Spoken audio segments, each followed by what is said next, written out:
The media always claims that President Trump is cold and mean, but he has such a kind heart, he called Joe Biden to keep him company since Joe's getting lonely being stuck at home social distancing. Last week, Joe Biden pleaded with the White House to take his phone call so he could give President Trump his 2 cents on the coronavirus pandemic. And like a good grandson calling Grandpa in the nursing home to keep him company, President Trump obliged.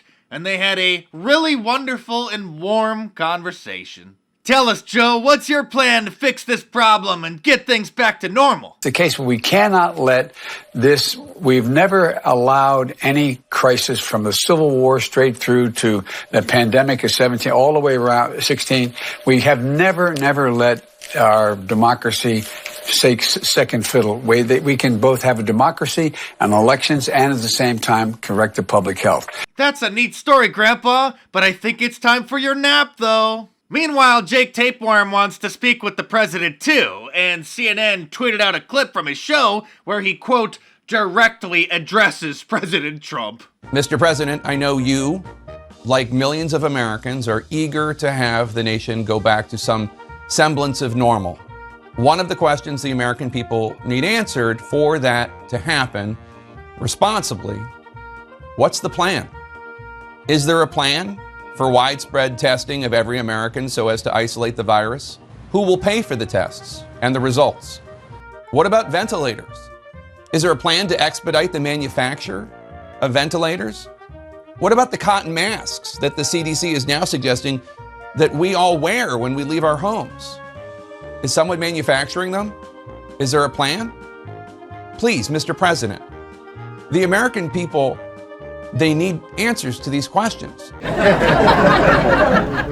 Those are some great questions, Jake. If CNN actually carried the president's daily briefings instead of talking over them, you would know the answers. Here's CNN during Monday's press briefing, where you can see they're the only network that's not carrying it. Fox has it live, of course. MSNBC has it live. Let's check some of the broadcast networks. Oh, there we go. CBS Broadcast has got it live.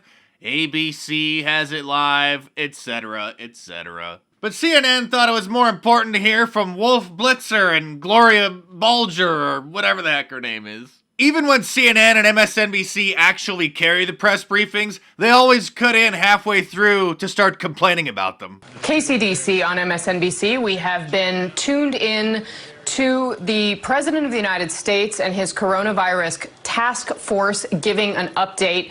We're going to be keeping an eye on this briefing, and as there is any news coming out of it, we will bring it to you as soon as we can. But I think we want to start here by fact-checking a little bit of what we just heard from the president. They literally can't even wait until the press conference is over to start bickering about it. Oh, by the way, I have an update for you on what CNN called a conspiracy theory about certain medical equipment going missing from hospitals. Where are the masks going? Are they going out the back door?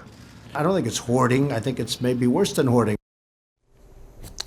We saw this a lot from candidate Trump. People are saying, and he floats conspiracy theories or ideas. He's the president of the United States. If there is nefarious conduct going on in the supply chain, he has every tool of the government to investigate it, call it out, and present facts. Instead, he presents conspiracy theory.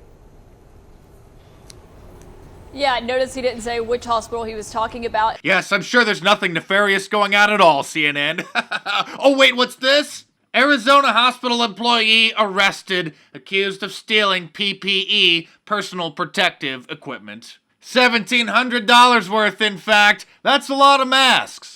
But it certainly isn't $39 million like a California healthcare workers union just mysteriously found laying around in a warehouse after Attorney General Barr said that he would start prosecuting anyone who was hoarding equipment. Gee, no wonder there's a shortage on N95 masks.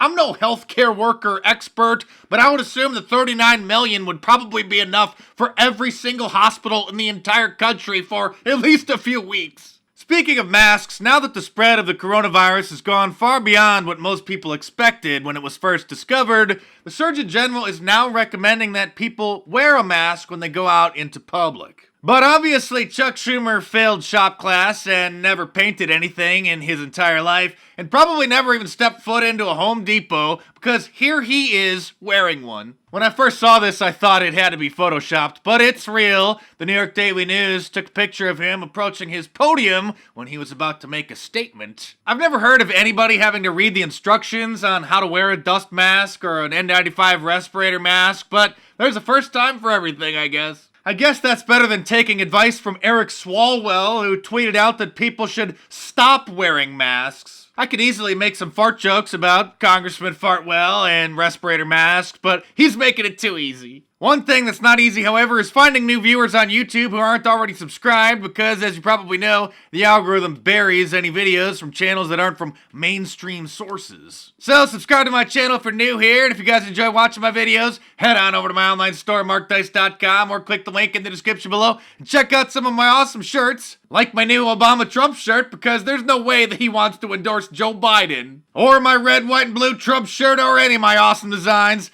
So head on over to markdice.com or click the link in the description below and check them out.